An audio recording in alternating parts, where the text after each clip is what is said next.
កត្តាដែលបានធ្វើឲ្យតម្លៃប្រេងឆៅបន្តធ្លាក់នោះគឺកិច្ចព្រមព្រៀងសន្តិភាពរវាងប្រទេសអ៊ីស្រាអែលនិងក្រុមហាម៉ាស់នៅកាហ្សាដែលជាហេតុបន្ថយនៅអស្ថិរភាពភូមិសាស្ត្រនយោបាយនៅមជ្ឈមបូព៌ាក្នុងការផលិតប្រេងច្រើនជាងមុនដូចគ្នា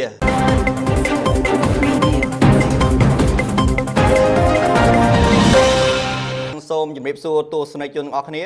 ថ្ងៃនេះខ្ញុំនឹងធ្វើសេចក្តីលម្អិតនិងវិភាគស្ថានភាពបច្ចុប្បន្ននៃតម្លៃប្រេងឆៅអន្តរជាតិក្នុងបរិបទនៃសង្គ្រាមពាណិជ្ជកម្មនិងកត្តាភូមិសាស្ត្រនយោបាយដែលកំពុងកើតឡើងថ្មីនេះបាទតម្លៃប្រេងឆៅប្រទេសអង់គ្លេស Brent Oil និងតម្លៃប្រេងឆៅអាមេរិក WTI កាលពីសប្តាហ៍មុនបានធ្លាក់ចុះជិត 3% ដែលបច្ចុប្បន្នតម្លៃប្រេងឆៅអាមេរិក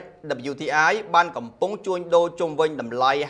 $57ក្នុង1បារ៉ែលនៅរសៀលថ្ងៃច័ន្ទនេះការធ្លាក់ចុះនៃតម្លៃប្រេងឆៅគឺដោយសាររងសម្ពាធពីការត្រឡប់មកវិញនៅភ្លើងសង្គ្រាមពាណិជ្ជកម្មរវាងមហាអំណាចសេដ្ឋកិច្ចលេខ1និងមហាអំណាចសេដ្ឋកិច្ចលេខ2អាមេរិកនិងចិនដែលជាកត្តាជំរុញឲ្យមានការព្រួយបារម្ភនៃភាពរាំងស្ទះនៃសេដ្ឋកិច្ចសកលជាមួយនឹងតម្រូវការប្រេងថមថយជាងមុនដូចគ្នាដែរបន្ថែមលើនេះភ្នាក់ងារថាមពលអន្តរជាតិ IEA បានព្យាករណ៍ថាការផ្គត់ផ្គង់ប្រេងឆៅក្នុងទីផ្សារពិភពលោកបច្ចុប្បន្នគឺមានសញ្ញាណលើសពីតម្រូវការទៅហើយជាជាក់ស្ដែងរបាយការណ៍សន្និធិស្តុកប្រេងអាមេរិកមានការកើនឡើងច្រើនជាងមុនរហូតទៅដល់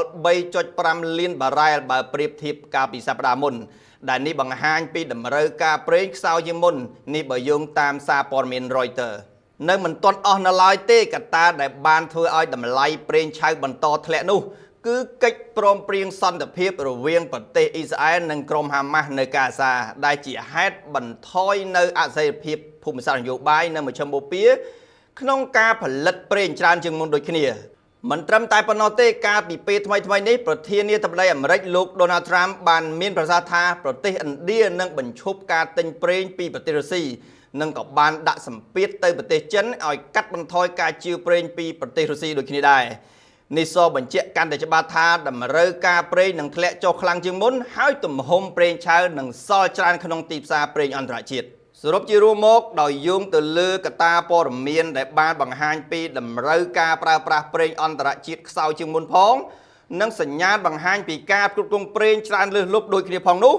ទិសដៅនៃតម្លៃប្រេងនឹងបន្តស្រុតចុះមកក្រោមបន្ថែមទៀតនាពេលអនាគតបាទសូមអរគុណ